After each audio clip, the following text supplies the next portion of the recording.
Hi everybody, and welcome to this edition of the Spartan Sports Report here on TV3. And Sam and I are really happy to be joined by the head basketball coach for the Spartans boys team, Kerry Brown. Kerry, welcome. Good to be here. Hi, Fran. Sam, good Always to see a you pleasure, guys. my friend. Yep, first of many. Maybe I'll see you guys this winter and spring. It's a big week. It is. Kicking things off Wednesday night. Pre-turkey game, pre-Thanksgiving game, and expect to have another full house down at the bowl. I think the weather's supposed to be good, so no excuse for anybody to stay home. Not going to be ice, as far as I know. I hope not. We've had our share of ice already. That place is concrete and steel, but it'll be rocking Wednesday night. Yeah, I mean, it always is. Yes. It'd be a great atmosphere. It's my understanding, I don't know if you guys know, I guess, maybe somebody from the Stars is going to come and cover the game. Have you guys heard that? No. I hadn't either. Well, I'd heard that, so we'll have that to add to all the excitement down there. We'll get a little more coverage. Both the Spartans and the Patriots have great fan following.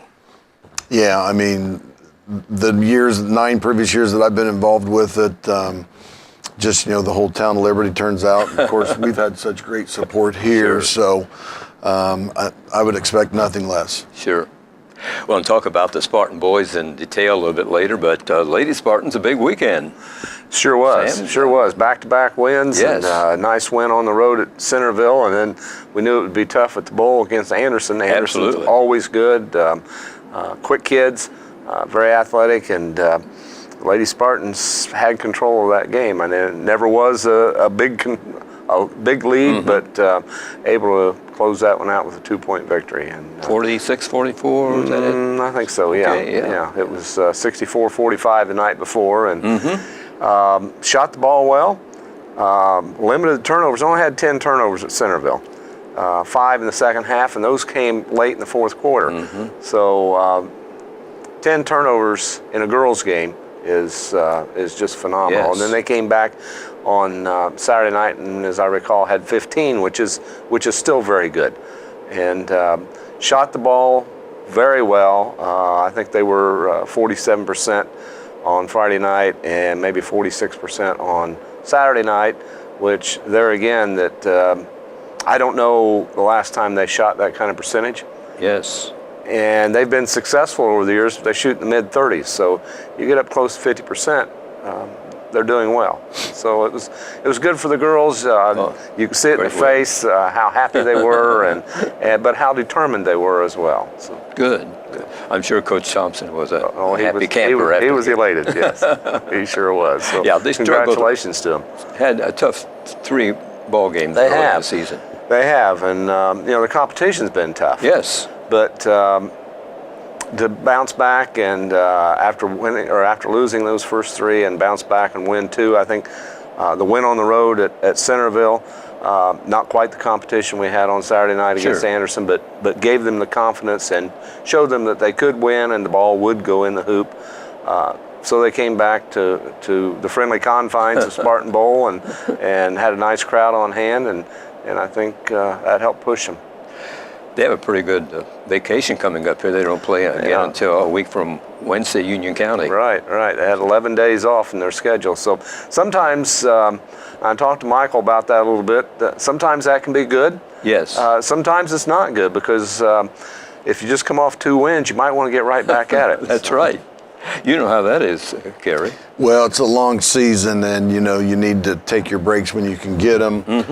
Sometimes it's tough to fit days in to give the kids off, and we try to, just because it's a long season, it's a grind, and when you get some time off, like you say, if you're hot, you want to keep playing probably, but it's you're building for the end of the season, so it could be good. Maybe there's some things, if they're like us, it's still early enough, they want to clean some things up and also give the kids some time off.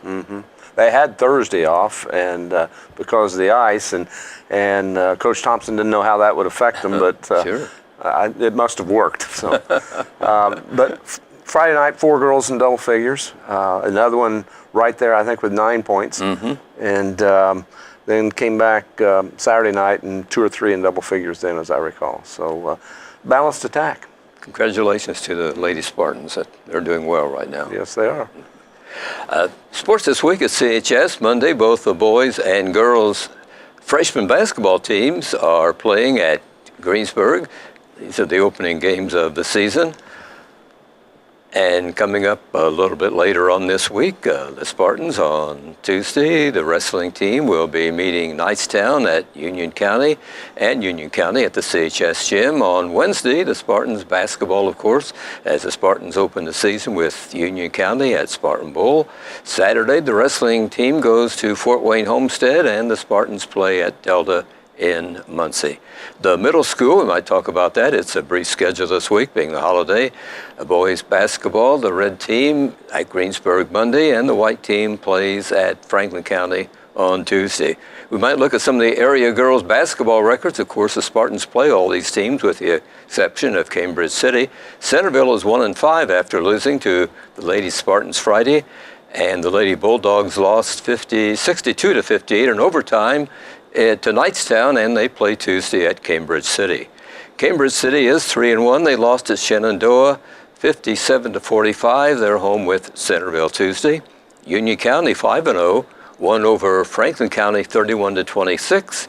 Goes to Oldenburg Academy Tuesday and is home Saturday with Randolph Southern. Franklin County is 3-3. They won 49-43 over Switzerland County, home with Lawrenceburg Wednesday. Rushville 3-1, lost to Mount Vernon 66-57 at New Palestine Tuesday, and they're home with Jennings County on Saturday. And Richmond 0-4, lost 59-45 at Logansport. They are home with Union City on Tuesday and Muncie Central on Saturday. Kerry, how's it been going? A lot of teaching going on. We've graduated 12 seniors in the last 2 years, and we graduated 7 from last year's team. So a lot of new faces. Sure. We have 1 varsity starter returning, and then we have 2 kids that played a lot of minutes off the bench. Another young man that played some and actually lettered last year. But we've had really good leadership from our 2 seniors. Noah Bell is going to be a 4-year letterman for us this year, and then Dylan Logan's doing an outstanding job as well.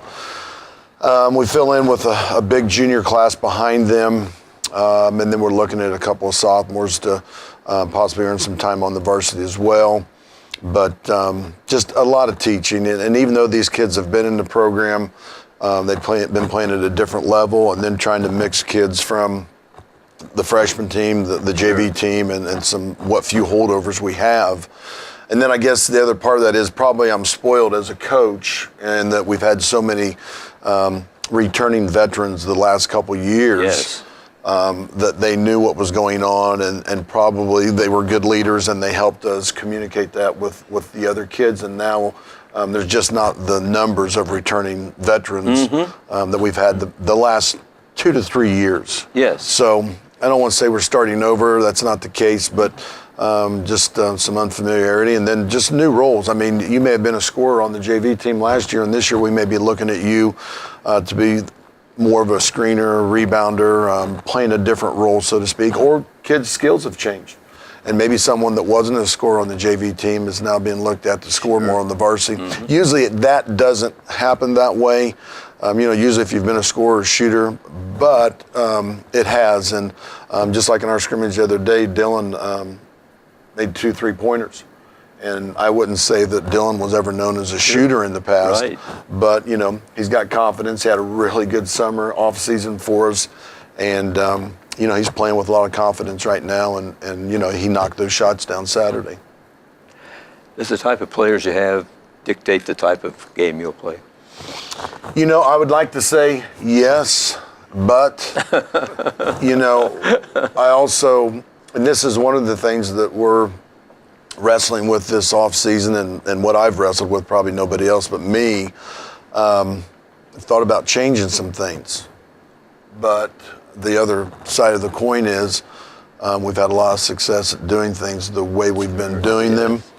So while we've looked at tweaking some things, for the most part, we're the same type of system and the same type of team that we've been in the past.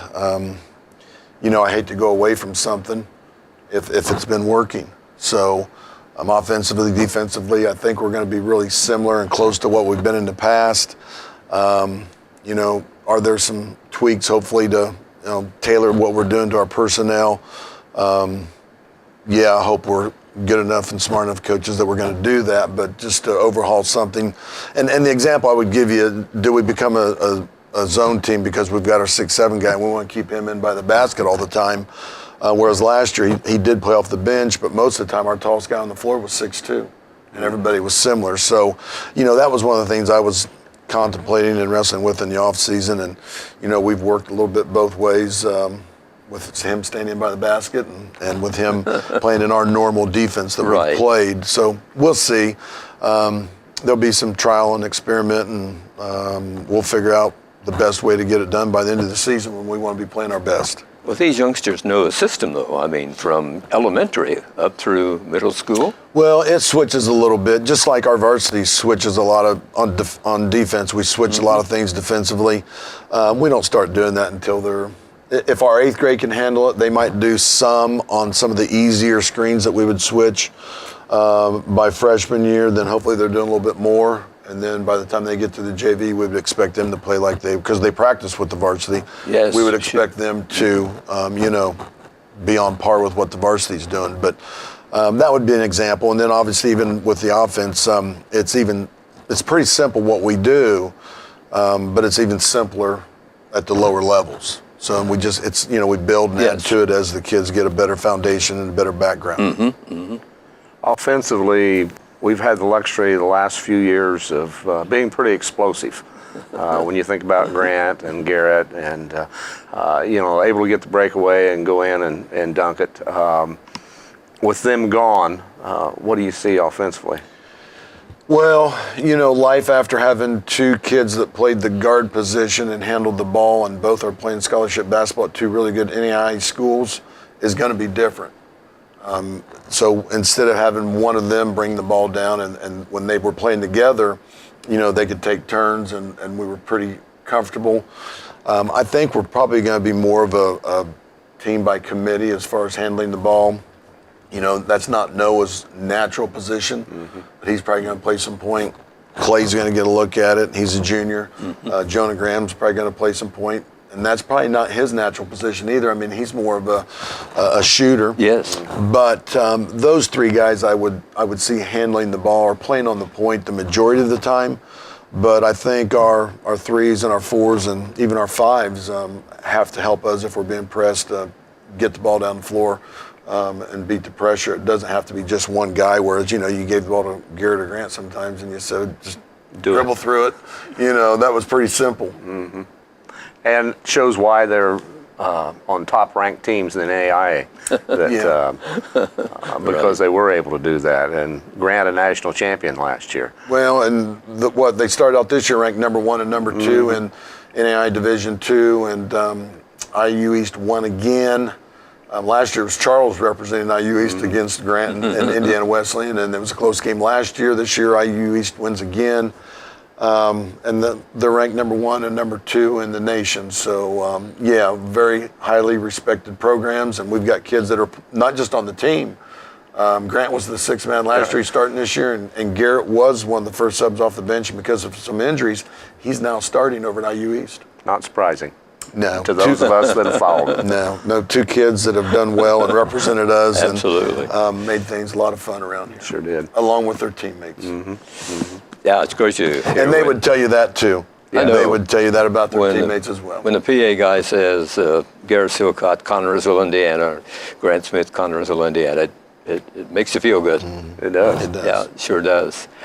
In the conference, get another championship. Who's your strongest opponent?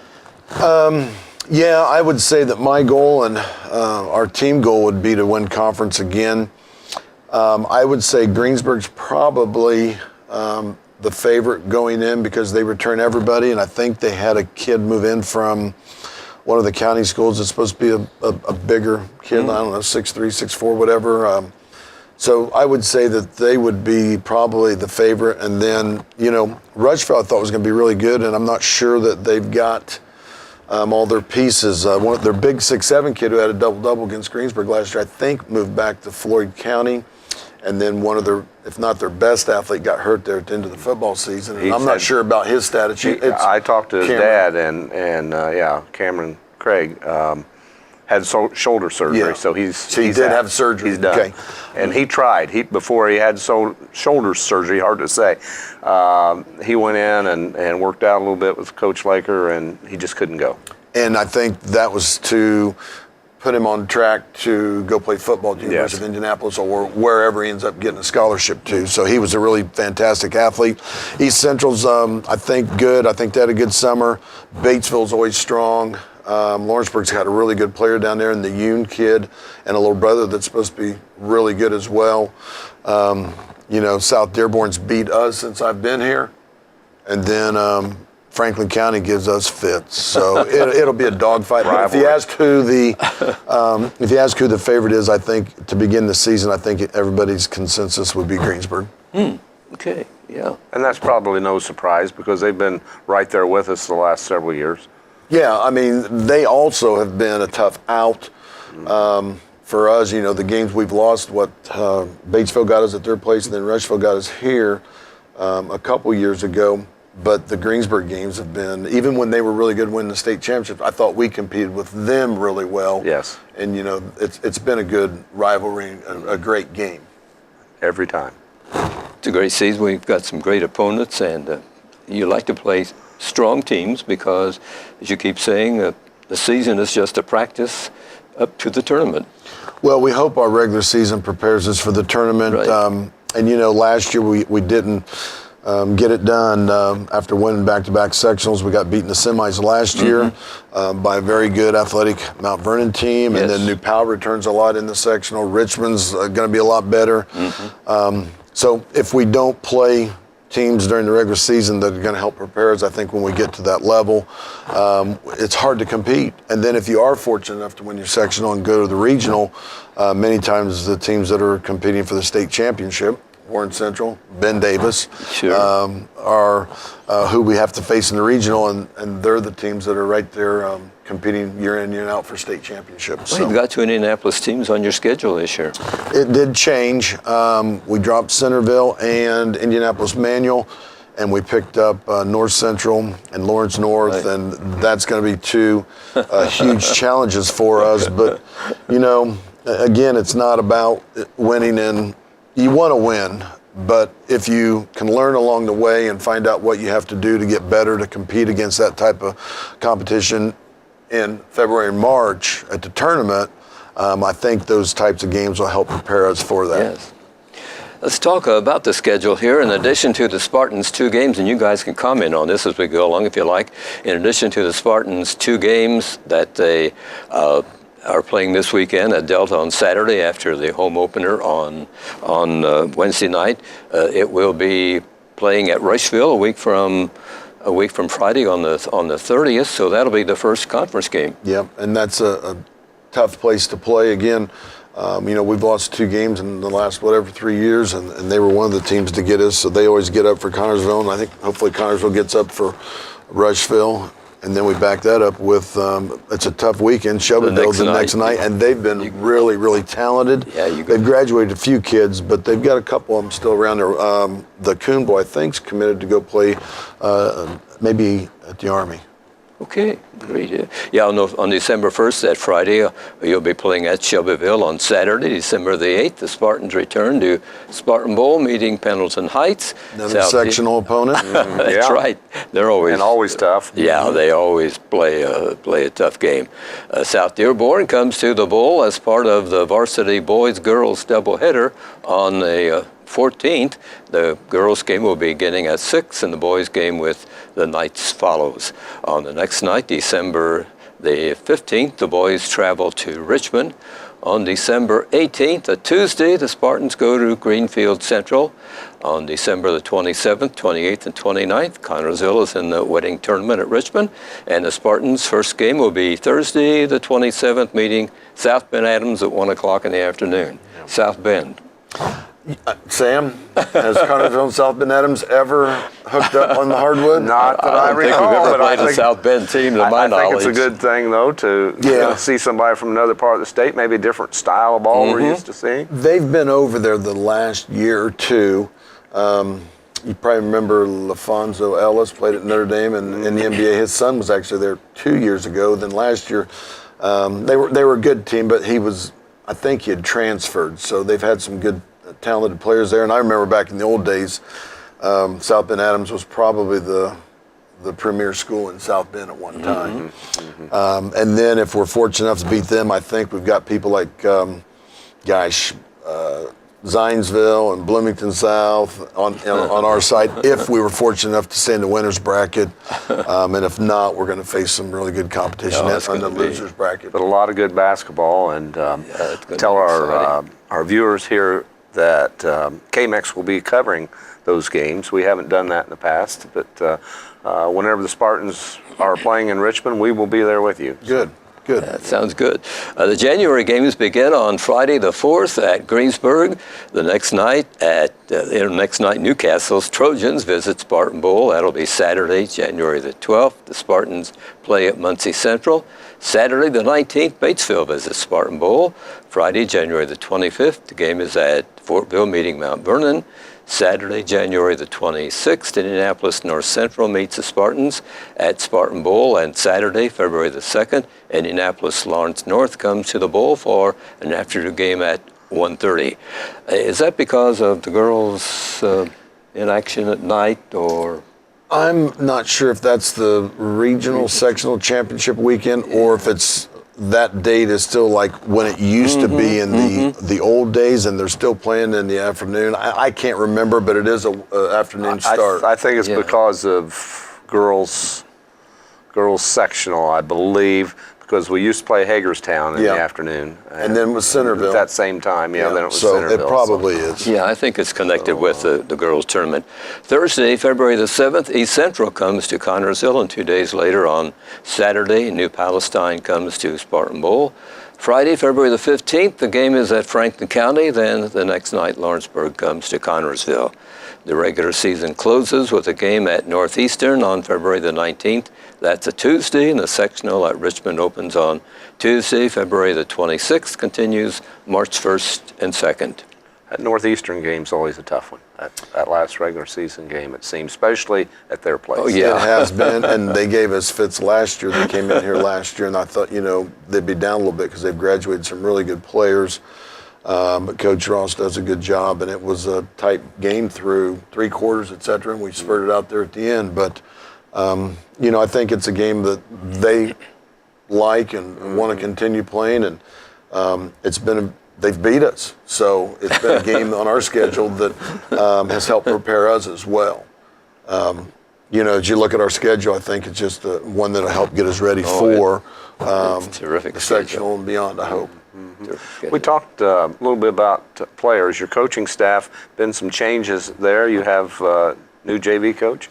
Yeah, first of all, J.D. Miller comes back as varsity assistant, and then Brad Cutter's going to be our JV coach. He coached with me at South Dearborn, and then I came up here, and he went over to Lawrenceburg and helped there, and then he was most recently at Wapahani as the head girls coach. So he's got a number of different experiences as assistant and head coach.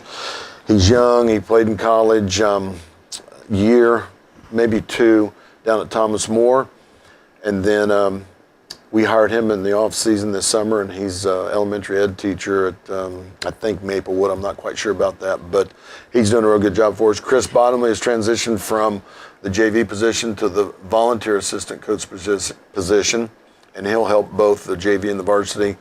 And then we bring back our 2 freshman coaches from last year, Cody Smith and Landon Spears, who both played for me for 2 years here, and good young men who I'm glad are coming back and giving back to the program. Know the system, and You got a great staff. I do. Yes, you really do. They're great basketball people, but even better than that, they're great kid people, and they and for the right reasons, and they want to see our kids do well, not just on the court, but Right. in school and afterwards in life. It's really important. CHS Media class at Connersville High School was nice enough to produce a little program introducing the Spartans for 2018-2019, and let's watch this right now. And Kerry, you can comment on this as we play it here for the youngsters. That'd be Noah Bell, Jacob Brown. Not sure who that was in the dark. There's Clay Garrison. I think that's Ethan Smith doing the spin. Jonah, Trevor, Clay again, Dylan Logan. I could not tell. And the dark, Ethan and Tanner and Noah Bell again. I think that was Jacob Duncan, Sebastian Birch. I think that was Colton Sullenberger behind the ball. Ethan Smith again. I was in there that night. I think they've done a great job with the production. Yes, they the do. promo. They need to pay the light bill so they can have some lights, but other than that. But Sydney and the high school students came in, and it was after practice one night, and the boys stuck around, and I think we've got a good product. We appreciate them That's doing pretty that cool, for 'cause, us. I go down to IU and watch ball games down there occasionally, and on their big screen down there, that they'll have similar things going on. So it gets the crowd fired up down there, and hopefully the kids will see that and get them fired up as well. I want to get a copy of that somehow. You know how we can get a copy of that? I don't know. We got a few minutes here left. We might just touch on football a little bit. This Friday and Saturday, the IHSAA's state championships will be determined. In Class A, North Vermilion, 13-1, meets Pioneer, 14-0. In Class 2A, Western Boone, 14-0, plays Eastbrook, 13-1. Class 3A has Evansville Memorial meeting West Lafayette, both with 14-0 records. In Class 4A, Fort Wayne Bishop Dwenger, 13-1, goes against Evansville Central, 13-1. Evansville is a team that eliminated East Central in the defending 4A state champ, and they won their way into the state finals by beating Marion 30-14 in the semi-state. And in Class 5A, Decatur Central, 12-1, takes on New Palestine, 13-0. And in Class 6A, Carmel, 11-2, plays Warren Central, 13-0. And these 12 finalists have a total of 157 wins and 6 losses.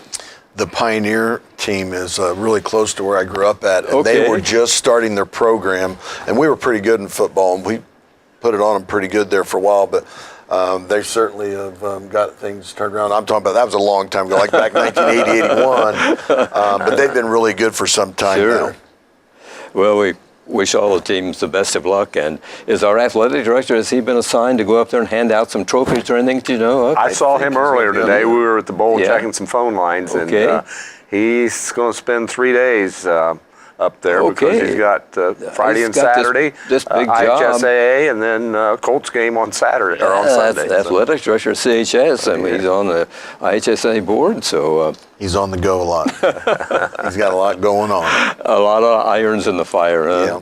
Well, I'm sure he'll be here Wednesday night when the Spartans open the season. The Spartan Bowl looked pretty good. The floor looked sharp, and he had dusted all the seats off, so we're ready to go. Speaker system's good. The floor's good. Yes. Just come early, right? If you want a good seat. Yep, countdown's almost over. What are you expecting out of Union County? They lost 9 seniors. They're like us. They lost a lot of players. I know their point guard's back, so we each got one starter back at least. And then here's the only thing I know, and I never forget this. When we were going over playing in the summertime, when I took our kids over, they beat us this year's senior group in the summer, and I think our sophomores they had beat. Now our juniors beat them. And then in middle school, they had beat us with those 2 age groups, the seniors and sophomores. So, that's one of the things I'll remind our kids is, and I think we're better, obviously, than when we were playing in middle school. But sure. There's no reason to feel like we don't have to show up and take care of business because it's fresh in my mind going over there and getting beat in the summer playing these guys. And then our middle school coaches have relayed to me that they beat us in middle school as well. It'll be a tough game. Coach, thanks a lot, and the best of luck Wednesday night, and the best of luck in the season. Okay, thank you. I'll see you guys again sometime. Okay. Thanks, everybody, for watching this edition of the Spartan Sports Report, and good evening.